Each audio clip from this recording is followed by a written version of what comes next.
السلام عليكم ورحمة الله وبركاته. من مدريد نحييكم ونعطيكم البرنامج اللي احنا جايين علشانه بخصوص الفئات السنية.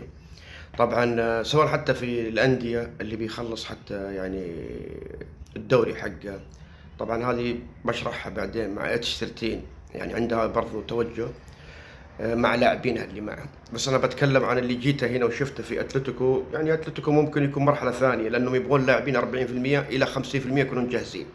لكن المجمع الرياضي تمبل الانترناشونال صراحه انا شفت فيه اشياء، يعني من ناحيه البنيه التحتيه، من ناحيه يعني كل شيء مهيأ.